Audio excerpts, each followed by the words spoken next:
Ethical Perspectives on the News is produced by the Interreligious Council of Linn County, which is solely responsible for its content. The views and opinions expressed on this program do not necessarily reflect those of the staff and management of KCRG TV9. Good morning and welcome to Ethical Perspectives on the News. I currently serve on the Interreligious Council as the Vice President, and I'm also the President of the Humanists of Linn County. On this morning's show, we are going to deal with a fairly controversial subject. In fact, I don't think we've ever talked about it on Ethical Perspectives that I could tell. The subject we'll be dealing with this morning is pornography and its impact on society. And so with us today, I have three distinguished guests that I think each bring a unique perspective to this controversial but I think important topic. So I'd like one of you just to briefly introduce yourself, tell us why, what you do, and why you feel, this subject is important to you. Okay. My name is Erin Davis. I am a professor of sociology at Cornell College, and I teach courses on the cultural ideologies around sexualities, bodies, gender, and so forth. I'm Ian Kerns, and I'm a therapist at Meadowlark Psychiatric Services in North Liberty. I work with families, couples, and individuals, many of whom have been impacted by pornography. And I'm Nikki Julian, and I am a private practice clinician in Iowa City at Julian and Associates, and I'm a sex therapist, and I like to work with sexual compulsive behaviors. All right. Again, thank you for joining us. So I don't think it's going to come as any surprise or shock to our viewers to realize that pornography has probably in the last 25 years, primarily because of the rise of the internet, become fairly ubiquitous, right, in our society because it is so accessible.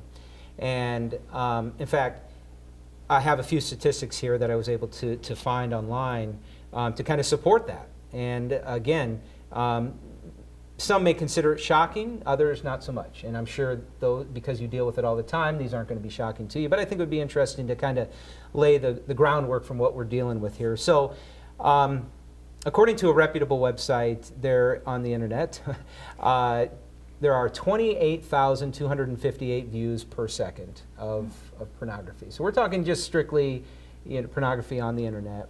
And I was able to kind of calibrate this with a couple other sites, so it was roughly that. 70% of men between the ages of 18 and 34 visit a pornographic website in a typical month. 9 out of 10 children between the ages of 8 and 16 have viewed internet pornography. Of course, much of it being unintentional, with the average age of first internet exposure being 11 years old.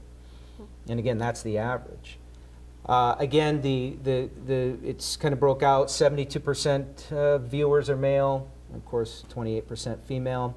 20% of men and 13% of women admit to viewing porn at work, right? So risking losing their job over it. Every second, roughly $3,000 is spent on pornography. This is in the United States. There are roughly 4.2 million pornographic websites. 12% of the internet is dedicated to pornography, and 38% of adults say, and this one is maybe shocking to you, but maybe not, 38% of adults say pornography is morally acceptable. So I don't know what the other 62% are saying about it, but there were people that went on record to say that, in fact, is the case. So obviously, different forms of pornography have been around for thousands of years, right? We talked about, the archaeologists uncovering ancient frescoes that show pornographic images. So it's been around in many forms. But I mean, what do you think is different about today? I mean, you're dealing with this all the time. What is different about the day that we live in? Maybe different than when we were younger. And anybody can go on this. Well, I definitely think access is different about today. When a child can hold their phone and type in a couple of words and end up on a pornography site, that's very different. And so I think that's one of the things that is different today as opposed to even 20 years ago. Right. Where so you had to go through your dad's stuff to try and find a pornography magazine. Yeah, Or your mom's.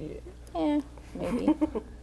You know, if I'm 10 years old, 30 years ago, yeah, I'd have to go through a lot of effort maybe to find, Right. this. And now, our kids, they have smartphones. If they know what they're doing, can access this, rather easily, right? And so, yeah, I mean, it's so obvious that people are consuming it more, and unfortunately at a younger age. And maybe we'll start there. I mean, there's a lot of directions we can go with this, but in your practice, do you deal with children that have seen this at an early age, and how are you dealing with it, and what are some of the effects? Yeah, I see a fair amount of it. Children exposed to porn as early as 6, 7 years old. A lot of it's unintentional. A lot of it's peer exposure. A neighborhood group of friends will oftentimes include 6 to 12-year-olds and the older kids without realizing just exactly the seriousness of what they're doing. Will introduce a younger child to a pornographic website, because it's funny or it's, whatever. And it has significant effects on a child's sexual development. Anything else you'd like to add to that? I mean, not really. Okay. So when you say it has significant impact on the child's sexual development, what specifically are we talking about there? It varies a lot in terms of specifics, each kid is individual. A lot of times what you'll see is a kid with unrealistic expectations about how sexuality is going to unfold, what it looks like. And then you might see some strange behaviors directed at parents or other children or siblings. Do we see, and Erin, feel free to chime in here, but from kind of a societal perspective, are we seeing, trends, and is there an increase in sexual crimes? Is there more parents seeking therapy for their children? Is there anything that you can speak to there as far as what you're seeing? I don't feel confident in speaking to the increase in therapy or things like that, but you mentioned access as one change. I think another change is, our society to some extent has become more sexualized in the sense that there's more sexual imagery in media.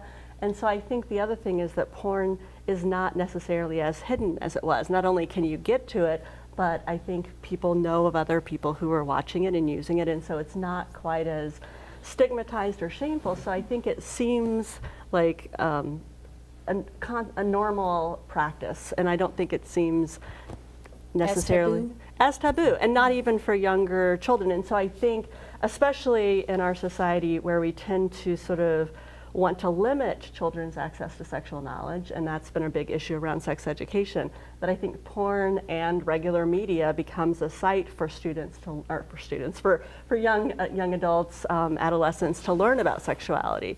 And so I think one of the concerns I have is when you think about, well, what are the images that they're seeing? And I think a lot of times, and this is not just true of pornography, but mainstream media, it tends to be very stereotypical images, and not necessarily always realistic images. And so how does that shape the way we think about what sexual relationships should be like, what sex should be like? Well, another thing that's problematic about that too is that parents aren't talking to their children about sex. Right. And so children are very curious and they want to know, and so they go and they talk. But if we had an open conversation about our children, with our children, about their bodies and about other people's bodies and about sexual activity, and we were willing to have our children come to us and talk to us even at 10, even at 9, even at 8, and we did age-appropriate conversations with our children, they wouldn't be seeking out this material as much. Yeah, and so what kind of conversation, because I think this is tough. I mean, parents that maybe weren't raised in the smartphone generation or even in the internet generation, right, where they don't fully appreciate, how accessible it is and how much their friends may be consuming. What advice do you have for parents that are maybe have discovered that their 9-year-old son has seen it, been exposed to it? What type of conversation should they be having with that child at that age, maybe a prepubescent child? I think rules are important in terms of internet use, timing supervision. Fortunately, the technology has gotten better now. There are a number of routers out that not only can the parent or caregiver look at what has been viewed through the router, but they can also limit websites. And it's sort of like, with pornography, it's like dealing with a flu virus because the websites change constantly, and so it's really hard to update it. But the parent can also monitor what's gone through their router at any given time, depending on the what type and brand of router it is.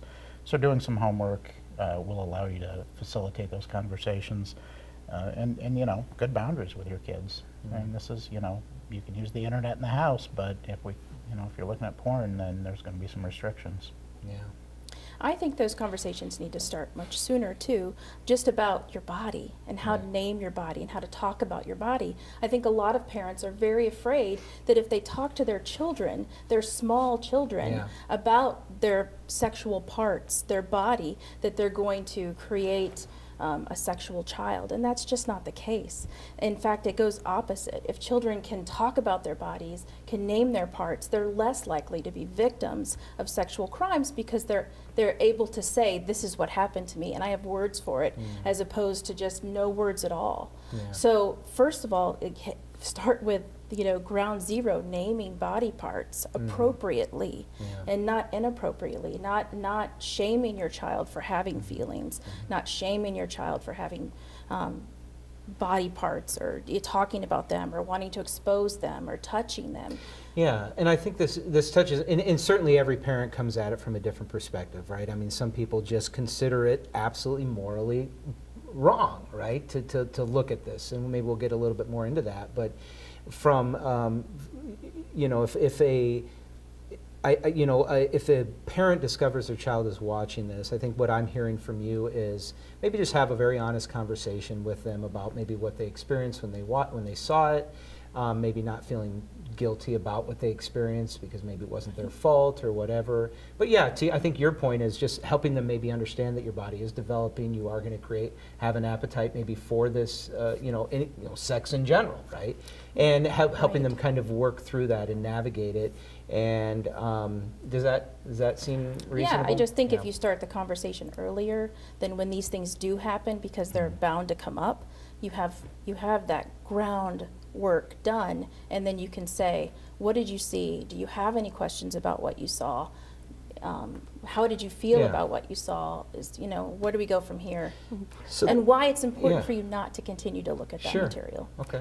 And I know our conversation is about pornography, but I think it's bigger about sexuality. And so that notion of starting the conversation early is important because, again, we have this access, but we also want to keep things private and secret. And that I think leads people to seek out places. Yeah, sexually compulsive behaviors, right? That's what it leads to. Yeah. So I think what we said is, we know kids are looking at it at a younger age than maybe ever before, at least the type of content they're consuming. Certainly once they get into their teenage years and arguably as an adult, our society is consuming much more pornography ever. But do you feel like because kids are being exposed to it at a younger age, that maybe somebody mentioned it earlier, that it has become somewhat normalized in our society? And so as they enter into their young adulthood and so on and so forth, like there isn't this huge taboo around the consumption of pornography, or do you think it's just the same as it's always been? I think it's much more. I'm expose myself as a huge nerd here, but two shows, and they're both written or produced by the same guy, Seth MacFarlane, the Family Guy fellow. He makes a show called The Orville, and on that show, one of the crew members on the ship was viewing pornography on their future technology holodeck kind of a thing, and the pornography had a virus in it that crashed the whole ship.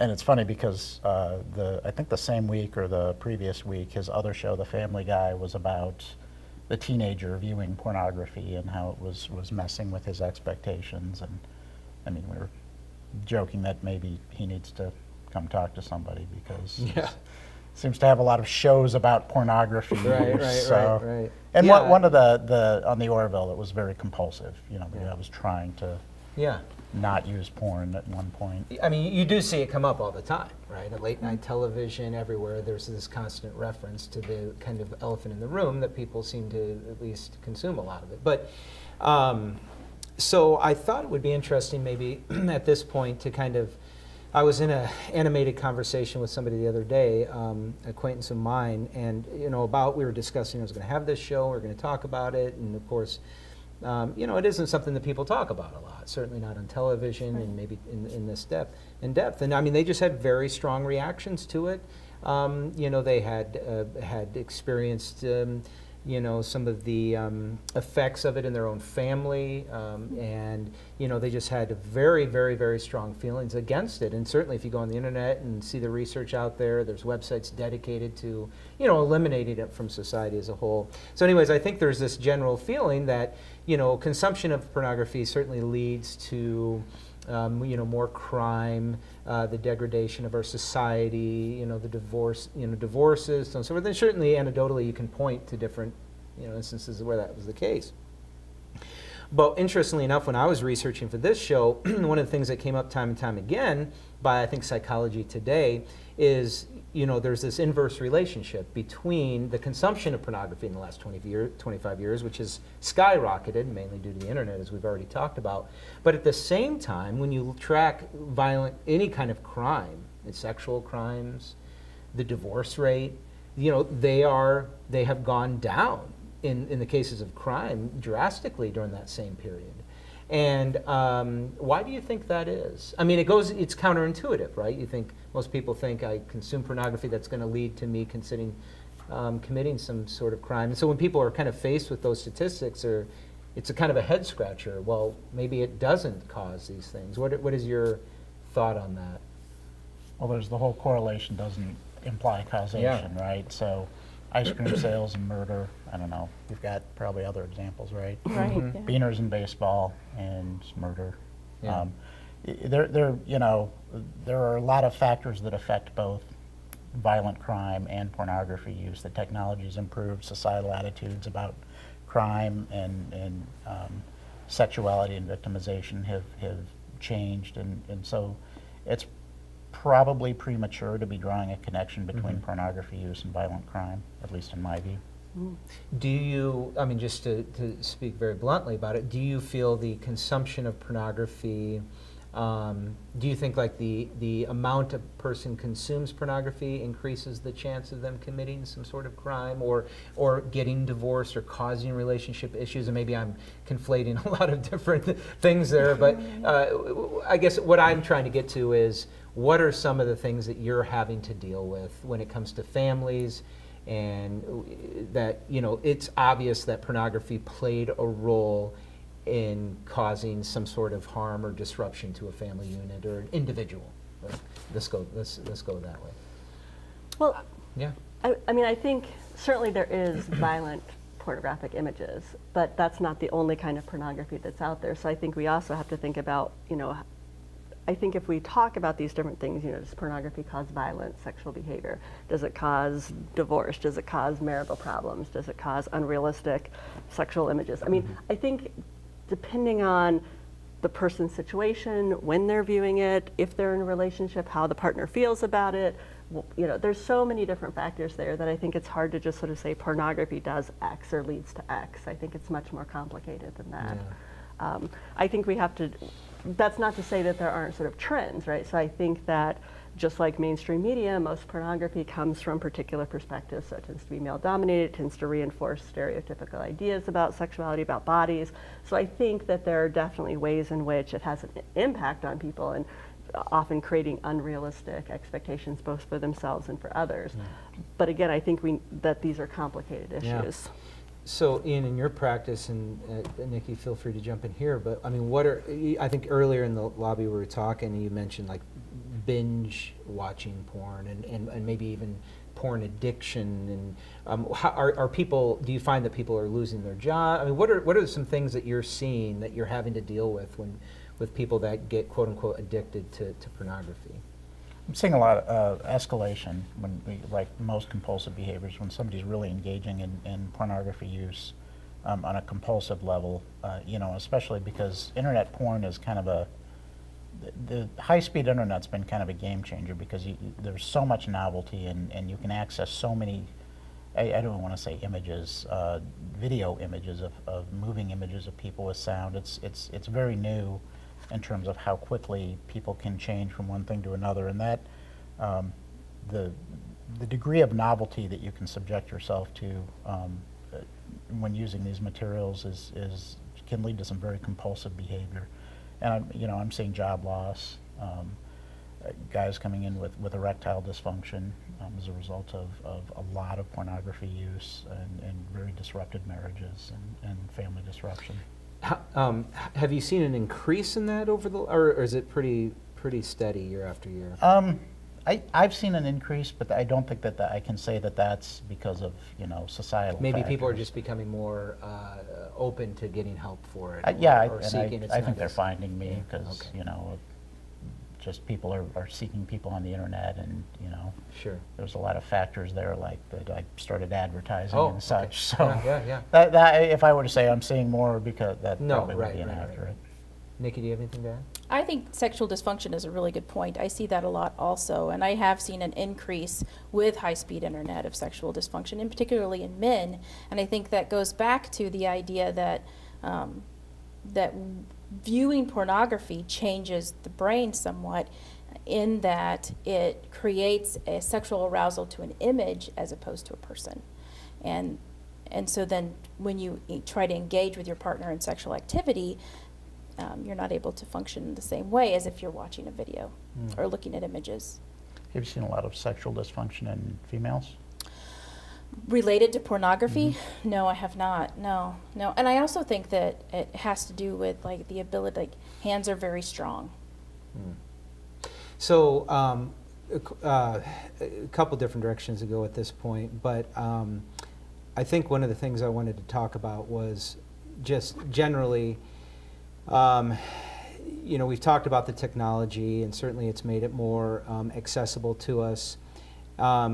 What are some of the things that you think cause a person to consume it compulsively? I mean, is it because they were exposed to it at an earlier age? Is it because, is it just their biological makeup? Maybe this is a nature versus nurture conversation, but I mean, are there people that are prone to that more? I mean, this could probably apply to any sort of addiction, but is there anything about pornography particularly that, a certain trait somebody has that makes them more susceptible to it?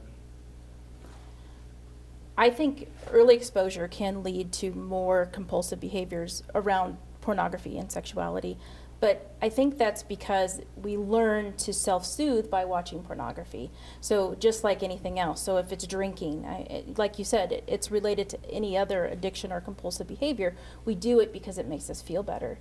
And so I think that if, especially from my experience and what I see, it's white men particularly. So let me ask you just maybe an odd question for some, but something that maybe is worth mentioning. Do we feel that there are benefits to being able to consume pornography, and that it is accessible and is for society or for an individual? I mean, there may be, what are your thoughts there? Yes, I think there are benefits. I think that it can lead to greater satisfaction in the bedroom. I think it can give you ideas. I think also pornography has always meant to be fantasy. And if we leave it in the realm of fantasy and don't try to recreate it in our lives, then I think it can lead to greater sexual satisfaction. And that's an okay thing.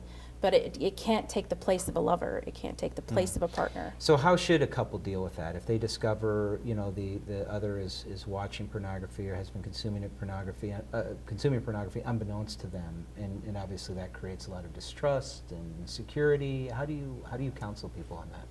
Geez, not always. It doesn't always create distrust or insecurity. I think for some people it's absolutely fine. I think that every couple has different boundaries in their relationship, and that needs to be negotiated within the couple. I can't say that this couple needs to handle it this way and that couple needs to handle it that way.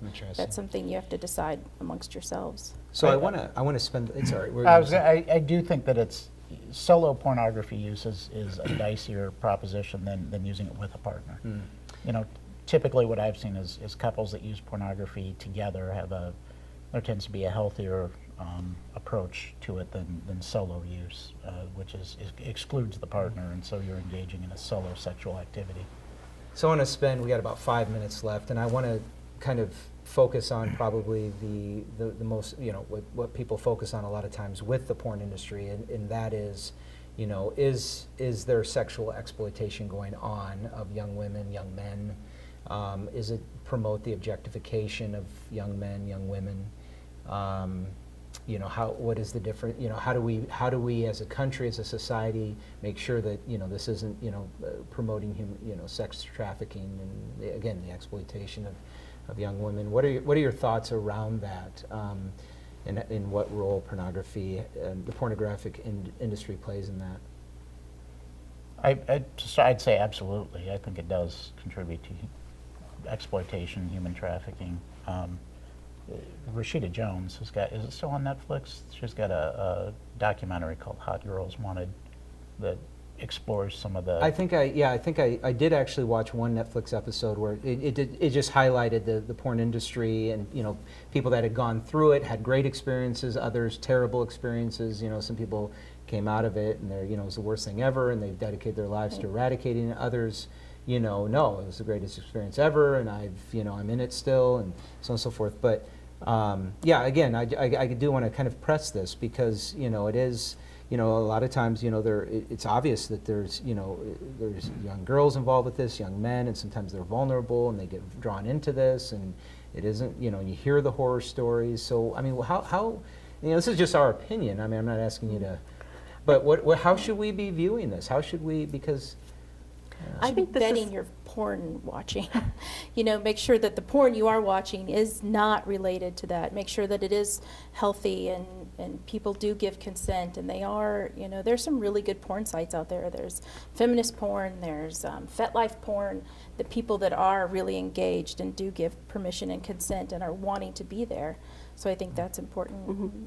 I would say this is an issue of sex work and probably work more generally. And where the sex work comes in is, I think we're back to this. We have this access, but it's still somewhat taboo, even though it's normalized and used. And so I think we can't talk about, I think we don't want to talk about the work. We're not willing to examine it. We often shame the sex workers. I think if we thought about sex work more as work and regulated that, I mean, sex trafficking, that's basically slavery. We should be able to address that, whether it's related to sex or any kind of forced labor. And so I think again, the fact that it's about sexuality makes it more difficult for us to address some of the issues that are happening. So, oftentimes I like to end with a question for each one of you, and we have just about a minute and a half left here.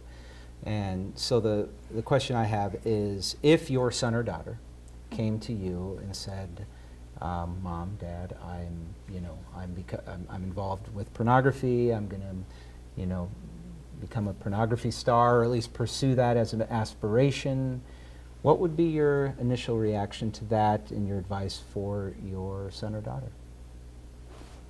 We don't have it long, so. Well, I have two and daughters, I didn't prep you guys. so. I didn't prep you guys for this, so just a few seconds. We got just a minute left. I think I would say safety first. Let's talk about how you're going to do this and how you're going to keep yourself safe.